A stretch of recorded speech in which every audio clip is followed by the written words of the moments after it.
À l'auberge, un couloir éclairé de glaçons lumineux conduisait à un espace hors du temps, là où les yeux des enfants de tous âges s'ouvraient grands pour ne rien manquer de cet éblouissement. Et c'était comme un village qui ne se révèle que la nuit tombée et qui transforme l'ordinaire en merveilleux, en féerie de Noël. Il y a plusieurs ambiances. Alors il y a la banquise, il y a le pont, le Père Noël, l'atelier du Père Noël. Il y a aussi les friandises du Père Noël et plein d'ateliers, de décoration extérieure bien évidemment. Des décorations comme des tableaux à visiter pour se mettre dans l'ambiance des traditions de Noël. L'idée, c'est aussi de se créer des souvenirs avec les enfants. Puis on peut s'incruster dans le tableau, il y a des bancs pour s'asseoir et se photographier.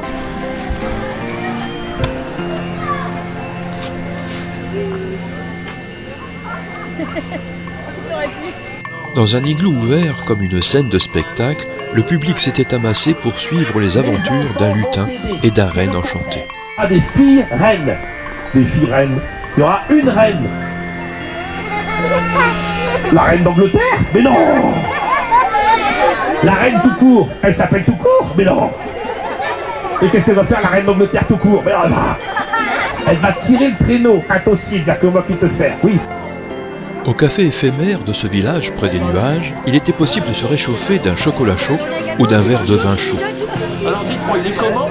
Il est délicieux le chocolat. Et bien chaud. Et pour les gourmands, une tartiflette se tenait au chaud sous une grande cloche. Et puis à l'abri du froid, des ambassadeurs du Père Noël s'étaient regroupés là, guettant les visiteurs pour leur proposer des idées de cadeaux à offrir ou à s'offrir. Nous fabriquons des objets avec de la récupération. C'est de la laine, des capsules de café, des bouchons de vin, de champagne. Voilà, on fait des petits morpions, c'est des jeux. On a fait des petites poupées avec des capsules de café. Elles sont 16 adhérentes à l'association qui ont œuvré comme des lutins pour proposer tous ces petits objets de Noël. Tout à côté, l'association des parents d'élèves de l'école Sainte-Germaine de l'Auberge proposait des pots de jacinthe décorés. Les parents d'élèves de l'association des parents d'élèves de l'école de Sainte-Germaine de l'Auberge ont confectionné toute la semaine des compositions de jacinthe avec du matériel essentiellement de récupération pour financer des projets pédagogiques pour les enfants de l'école. Mais aussi, on a un gros projet cette année. La directrice de notre école, Madame Loaec, s'est lancé le défi de rénover la salle de motricité de l'école. On parle d'un budget de 15 000 €, rien que pour faire le sol de la salle de motricité. Nous avons mis en place, avec l'aide de la Fondation Saint-Mathieu, un appel aux dons. Il faut savoir que c'est très avantageux pour les particuliers, une défiscalisation des impôts à la hauteur de 66% sur les dons et pour les entreprises 60%.